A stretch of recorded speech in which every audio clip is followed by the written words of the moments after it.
مساء الرعب والخوف، مساء الظلام اللي بيخبي وراه حكايات بتجمد الدم في العروق من آلاف السنين، والإنسان واقف عاجز قدام المجهول. صوت خربشة في نص الليل، باب بيقفل لوحده، أو حتى مرض جديد الدكتور مش لاقي له اسم.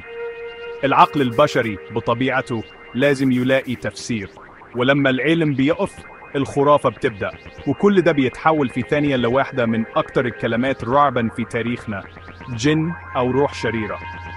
الخوف ده هو السلعة الأغلى اللي بيتاجر بيها ناس كتير على مر العصور، وفي كل حضارة وكل زمن ظهر ناس بيقولوا إنهم بيمتلكوا الحل السحري، ناس بيسموا نفسهم معالجين روحانيين، كاهنة أو حتى شيوخ. مهمتهم المعلنة هي طرد الأرواح الشريرة دي وإعادة السلام للنفوس المعذبة. لكن الحقيقة المرة إن مش كل محاولة بتنتهي بنهاية سعيدة زي أفلام هوليوود. بالعكس، كتير من المحاولات دي بتنتهي بكوارث ومآسي حقيقية. حالات اتسجلت في محاضر الشرطة ووصلت لأروقة المحاكم، واتكتبت عنها دراسات طبية ونفسية مفصلة. النهاردة أنا مش جاي أحكي لك حواديت قبل النوم، أنا هفتح لك ملفات حقيقية، ملفات مرعبة لأشهر حالات طرد الأرواح الشريرة اللي هزت العالم. هنبدأ من ألمانيا وأمريكا ونشوف إزاي الخوف ممكن يقتل، وبعدين هنرجع لعالمنا العربي ونفتح ملفات من مصر والمغرب ولبنان والأردن عشان نكتشف إن الرعب والجهل ملهمش وطن. جهز نفسك، لأن اللي هتسمعه النهاردة هيخليك تفكر 1000 مرة قبل ما تصدق أي حاجة بتسمعها في الضلمة. قصتنا الأولى بتبدأ في ألمانيا سنة 1968 مع بنت شابة ومتدينة اسمها أنيليزي ميشيل. أنيليزي كانت عايشة حياة طبيعية جدا لحد ما في يوم بدأت تعاني من تشنجات عنيفة. أهلها جريوا بيها على الدكاترة والتشخيص كان واضح: سرعة الفص الصدغي. بدأت تاخد أدوية، لكن حالتها كانت بتسوء شوية، وبدأت تشوف هلاوس مرعبة وتسمع أصوات بتقولها إنها ملعونة وهتتحرق في جهنم. مع الوقت أنيليزي نفسها بدأت تقتنع إن اللي فيها مش مرض، وإن في شياطين مسيطرة عليها. رفضت الأكل وبدأت تتصرف بعدوانية شديدة، لدرجة إنها كانت بتلحس بولها من على الأرض وتاكل حشرات وعناكب. أهلها في حالة يأس تام لجأوا للكنيسة اللي رفضت في الأول تتدخل، لكن مع تدهور حالة أنيليزي بشكل مرعب وافق أسقف محلي على إجراء جلسات طرد أرواح شريرة سرية. على مدار 10 شهور خضعت أنيليزي ل 67 جلسة طرد أرواح، جلسة أو 2 كل أسبوع. الجلسات دي كانت بتتسجل على شرايط كاسيت، واللي سمعها بعد كده وصف أصوات مرعبة بتطلع من أنيليزي بلغات مختلفة وبطبقات صوت مش بشرية. في النهاية في يوليو 1976 ماتت أنيليزي ميشيل وهي نايمة. سبب الوفاة الرسمي كان سوء التغذية والجفاف الشديد. وزنها كان وصل ل 30 كيلو بس. القضية دي هزت ألمانيا والعالم، واتحكم على أهلها والقسيسين اللي عملوا الجلسات بتهمة القتل بالإهمال. قصة أنيليزي بكت أشهر مثال على مأساة ممكن تحصل لما الإيمان الأعمى يحل محل العلم. لو شفت فيلم The Exorcist اللي بيعتبره ناس كتير أرعب فيلم في التاريخ، يبقى لازم تعرف القصة الحقيقية اللي ألهمته. القصة دي بترجع لسنة 1949 في ولاية ماريلاند الأمريكية، وبطلها طفل عنده 14 سنة. المؤرخين والصحفيين أدولوا اسم مستعار هو رولاند دو عشان يحموا خصوصيته. الحكاية بدأت بعد وفاة عمة رولاند اللي كانت مرتبطة بيه جدا، وكانت بتمارس جلسات تحضير الأرواح. فجأة بدأت أصوات خربشة غريبة تطلع من الحيطان والسقف في أوضة رولاند.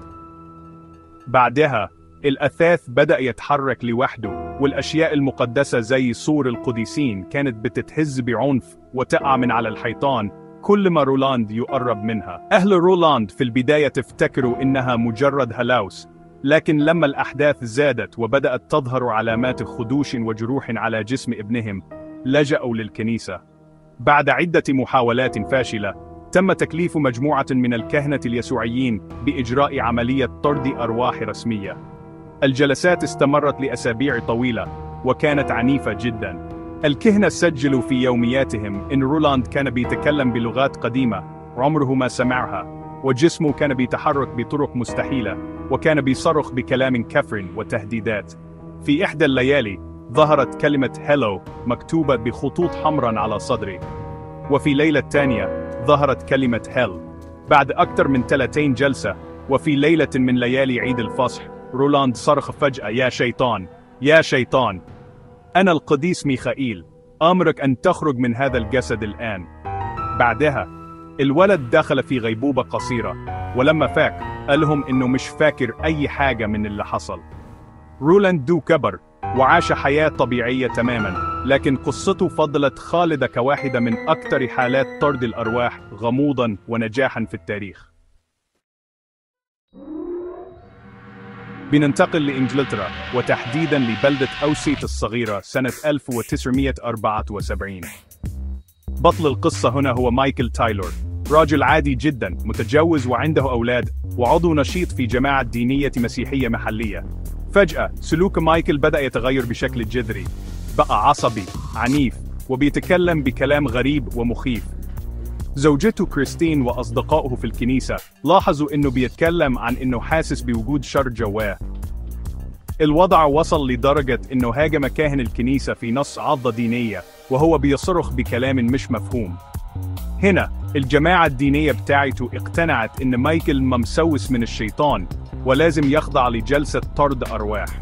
الجلسة بدأت في مساء يوم 5 أكتوبر 1974 واستمرت طول الليل لحد صباح اليوم التالي. الكهنة اللي حضروا الجلسة قالوا إنهم طردوا أكثر من 40 شيطان من جسم مايكل، لكنهم حذروه إن في 3 شياطين لسه جواه، أخطرهم هو شيطان القتل. بعد الجلسة الماراثونية دي مايكل كان مرهق تماما، فالكهنة سمحوا له يرجع بيته عشان يرتاح، لكنهم طلبوا منه ياخد حذره. اللي حصل بعد كده كان مرعب. بعد ساعات قليلة من رجوعه البيت، مايكل تايلور قتل زوجته كريستين بطريقة وحشية لا توصف. خنقها وبعدين فقع عينيها ومزق لسانها. الشرطة لما قبضت عليه لقوه ماشي في الشارع عريان وملطخ بالدم وهو بيصرخ إنه دم الشيطان. في المحكمة مايكل قال إنه مش فاكر أي حاجة، والدفاع بتاعه قال إنه كان في حالة جنون وقت ارتكاب الجريمة. المحكمة برأته بسبب الجنون وأودعته مصحة نفسية. قصة مايكل تايلور بتطرح سؤال مرعب: هل جلسة الطرد هي اللي حررت الشر اللي جواه، ولا هي اللي زرعته من الأساس؟ في نوفمبر سنة 2011 لاتويا أمونز أم ل3 أطفال استأجرت بيت متواضع في مدينة غاري بولاية إنديانا الأمريكية. كانت مجرد بداية جديدة لعيلة بسيطة، لكن البيت ده هيتحول لكابوس حقيقي وهيتشهر بعد كده باسم بيت الشياطين أو بوابة الجحيم. بعد فترة قصيرة من انتقالهم بدأت تحصل حاجات غريبة.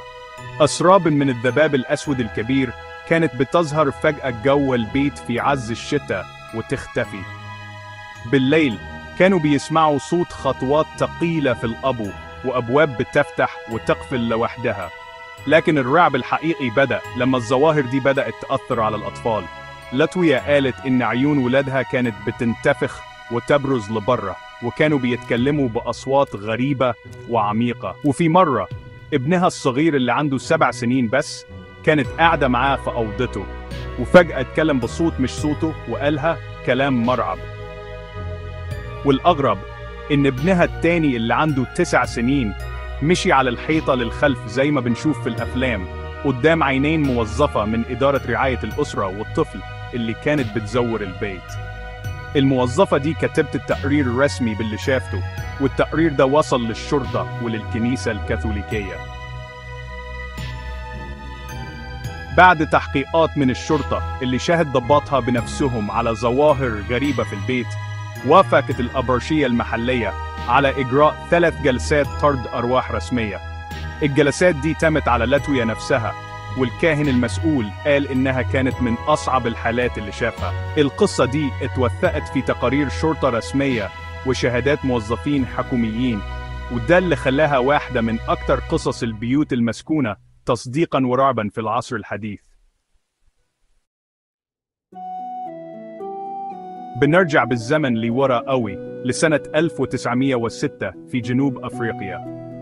بطلة قصتنا هي كلارا جيرمانا سيلي، بنت يتيمة عندها 16 سنة، كانت بتدرس في مدرسة تابعة لبعثة تبشيرية. كلارا كانت بنت عادية، لحد ما في يوم راحت للكاهن المسؤول عنها واعترفت له باعتراف صدمه، قالت إنها عملت اتفاق مع الشيطان. من اليوم ده حياة كلارا وكل اللي حواليها اتقلبت لجحيم. بدأت تظهر عليها أعراض مرعبة، كانت بتقدر تتكلم وتفهم لغات عمرها ما درستها زي الألمانية والبولندية والفرنسية. كانت بتكشف أسرار وخطايا الناس اللي حواليها اللي محدش غيرهم يعرفها. شهود العيان من الراهبات والكهنة اللي كانوا في الدير وقتها سجلوا إن كلارا كانت بتكتسب قوة جسدية خارقة، لدرجة إن كذا راهبة قوية ما كانوش بيقدروا يسيطروا عليها. كانت بتصدر أصوات حيوانية مرعبة، وجسمها كان بيتلوى في أوضاع مستحيلة. والأغرب إنها كانت بترتفع في الهواء أحياناً، وكانت بتظهر حساسية شديدة لأي رموز دينية. مجرد وجود مياه مقدسة في الأوضة كان بيخليها تصرخ بهستيريا. الكنيسة قررت إن دي حالة تلبس شيطاني واضحة، وبدأت جلسات طرد الأرواح اللي استمرت ليومين كاملين. حسب السجلات الرسمية للكنيسة، في نهاية اليوم الثاني الروح الشريرة اللي كانت جواها صرخت وقالت: أنا الشيطان، وبعدها خرجت من جسد كلارا. بعد الجلسة كلارا رجعت لطبيعتها تماماً وعاشت بقية حياتها في هدوء. قصة كلارا سيلي تعتبر من أقدم وأشهر حالات طرد الأرواح الموثقة في سجلات الكنيسة الكاثوليكية، وبتفضل لحد النهاردة دليل بيستخدمه المؤمنين على حقيقة وجود تلبس الأرواح. دلوقتي هنسيب القصص العالمية ونرجع لأرضنا، لعالمنا العربي، عشان نشوف إن نفس المأساة بتتكرر، لكن يمكن بشكل أبشع. قصتنا بتبدأ في مركز ألين بمحافظة كفر الشيخ في مصر سنة 2015. الضحية هنا هي ولاء، سيدة في منتصف العشرينات من عمرها، متجوزة وعندها طفلين. ولاء بدأت تعاني من حالة تعب عصبي شديد كانت بتخليها تصرخ وتتشنج. بدل ما أهلها يلجأوا للطب والدكاترة، سمعوا كلام الجيران والأقارب اللي قالوا الكلمة السحرية دي ملبوسة، وبدأوا رحلة البحث عن شيخ يخرج الجن اللي جواها. الرحلة دي انتهت بيهم عند الدجال في قرية مجاورة، راجل لا ليه في الدين ولا في العلم، كل مؤهلاته إنه بيعرف يضحك على الناس ويستغل جهلهم وخوفهم. الدجال ده أقنع الأسرة إن ولاء ممسوسة من ملك الجان، وإن إخراجه محتاج جلسات عنيفة، وبدأت حفلة التعذيب تحت مسمى العلاج بالقرآن. الدجال ده ربط ولاء وبدأ يضربها بعصاية خشب على كل حتة في جسمها، بحجة إنه بيضرب الجن مش بيضربها هي. كان بيخنقها ويدوس على بطنها ورقبته، والأهل واقفين بيتفرجوا ومصدقين إن ده هو العلاج. استمر التعذيب ده لمدة 3 أيام متواصلة، لحد ما جسم ولاء الهزيل مقدرش يستحمل أكتر. في اليوم الثالث ولاء لفظت أنفاسها الأخيرة بين إيدين الدجال وأهلها. تقرير الطب الشرعي كشف الحقيقة المرة: الوفاة ناتجة عن نزيف حاد في المخ، وكدمات متفرقة في الجسم، وهبوط حاد في الدورة الدموية. قضية ولاء فجرت غضب كبير في مصر، وكشفت عن الوجه القبيح للدجل والشعوذة اللي بيقتل باسم الدين. من كفر الشيخ للقاهرة، وتحديداً منطقة المرج، سنة 2022. القصة دي بتورينا إن المأساة دي مش مرتبطة بمكان أو بزمن، لكنها مرتبطة بالجهل. الضحية المرة دي شاب اسمه حسن، كان بيعاني من مشاكل نفسية. أسرته بدل ما تعرضه على طبيب نفسي متخصص يقدر يشخص حالته ويديله العلاج المناسب، وقعوا في نفس الفخ. سمعوا عن معالج روحاني في منطقتهم، وقالوا أكيد هو ده اللي هيحل المشكلة. راحوا للشاب المريض وخدوه غصب عنه للمشعوذ ده عشان يطلعوا الجن منه. المشعوذ اللي كان بيساعده 2 تانيين بدأوا طقوسهم المرعبة. ربطوا حسن في كرسي وبدأوا حفلة ضرب وتعذيب استمرت لساعات. كانوا بيستخدموا عصيان خشب وكابلات كهرباء وكل ده والشاب بيصرخ وبيستغيث، لكن مفيش رحمة. كانوا بيقولوا لأهله إن ده صوت الجن اللي بيتعذب مش صوت ابنهم. استمروا في ضربه على راسه وبطنه وظهره لحد ما فقد الوعي تماما. لما حاولوا يفوقوه اكتشفوا الكارثة، حسن كان مات. حاولوا يهربوا لكن صراخ الأم فضحهم والجيران بلغوا الشرطة. التحقيقات كشفت إن المشعوذ ده نصاب وليه سجل إجرامي، وإنه بيستغل الناس اللي عندهم مشاكل عشان ياخد فلوسهم. تقرير الطب الشرعي أثبت إن سبب الوفاة هو نزيف داخلي حاد نتيجة الضرب المبرح. القضية دي اتحولت لمحكمة الجنايات والمشعوذ ومساعديه اتحكم عليهم، لكن ده مرجعش لحسن حياته اللي ضاعت بسبب الجهل والثقة في الناس الغلط. بنسافر للمغرب الشقيق لمدينة تارودينت سنة 2016 عشان نلاقي نفس القصة بنفس النهاية المأساوية. الضحية هنا شابة عندها 24 سنة، كانت بتعاني من نوبات صرع. مرض الصرع اللي العلم عارفه كويس وليه علاجات بتسيطر عليه، في عيون الجهل بيتحول لتلبس ومس شيطاني. أهل البنت في محاولة يائسة منهم لعلاجها لجأوا لمجموعة من الفقهاء أو الرقاء الشرعيين في المنطقة. الناس دي أقنعت الأهل إن بنتهم ملبوسة وإنهم هيعملوا لها جلسة رقية شرعية عشان يطردوا الجن. لكن اللي حصل ما كانش ليه أي علاقة بالرقية الشرعية اللي هدفها قراءة القرآن والدعاء. اللي حصل كان جلسة تعذيب متكاملة. الفقهاء دول ربطوا البنت وبدأوا يضربوها بشكل عنيف جدا بحجة إن الضرب ده بيؤذي الجن اللي جواها، لكن هم متوقفوش عند الضرب. استخدموا النار في تعذيبها وبدأوا يكوا أجزاء من جسمها بالنار.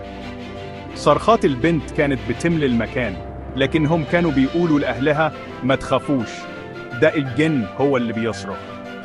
استمر التعذيب ده لحد ما البنت دخلت في حالة إغماء. لما حالتها ساءت جدا أهلها نقلوها للمستشفى، لكن الأوان كان فات. البنت ماتت متأثرة بالضرب المبرح والحروق الشديدة. السلطات المغربية قبضت على الفقهاء دول، والقضية أثارت جدل واسع في المغرب عن حدود الرقية الشرعية وإزاي بتتحول في إيدين الدجالين لأداة قتل. قصتنا اللي جاية من لبنان سنة 2017 بتضيف بعد جديد للمأساة. المرة دي الضحية هي اللي راحت للمشعوذ بنفسها. سيدة لبنانية كانت بتمر بظروف شخصية صعبة وحست بضيق واكتئاب. بدل ما تلجأ لدعم نفسي أو اجتماعي، حد من معارفها نصحها تروح لشيخ مشهور بقدرته على فك السحر وطرد الجن. السيدة في حالة ضعفها صدقت الكلام ده وراحت للمشعوذ ده في بيته عشان تتعالج. أول ما وصلت المشعوذ بدأ طقوسه، أقنعها إنها ملبوسة وإن الجن اللي جواها عنيد جدا ومش هيخرج بسهولة. وبدأت جلسة التعذيب، ربط إيديها ورجليها وبدأ يضربها بعنف شديد على كل جسمها. كانت بتصرخ وتترجاه يسيبها، لكنه كان بيرد عليها إن ده مش صوتها، ده صوت الجن اللي بيتألم. استمر في ضربها وتقييدها لساعات طويلة لحد ما صوتها اختفى تماما. لما لقاها مش بتتحرك سابها ومشي. تاني يوم تم اكتشاف جثتها. التحقيقات أثبتت إن المشعوذ ده كان نصاب معروف، وإن السيدة ماتت نتيجة الضرب المبرح والتقييد اللي منع عنها التنفس. القضية دي أخذت صدى كبير في لبنان وفتحت النقاش تاني عن خطر المشعوذين اللي بيستغلوا ضعف الناس وحاجتهم للأمل ويحولوهم لضحايا سهلة لجرائمهم. قصتنا الأخيرة من الأردن، وهي مختلفة شوية لأنها بتورينا الطريق الصح اللي كان المفروض كل الحالات اللي فاتت تمشي فيه. القصة دي توثقت في دراسة طبية نشرتها المجلة الطبية للشرق المتوسط التابعة لمنظمة الصحة العالمية. الحالة كانت لشاب أردني ظهرت عليه فجأة أعراض غريبة جدا بتشبه كل اللي بنسمعه عن التلبس. كان بيتكلم بكلام مش مفهوم، وبيتصرف بعدوانية، وكان بيقول إنه شايف وبيسمع حاجات محدش غيره شايفها.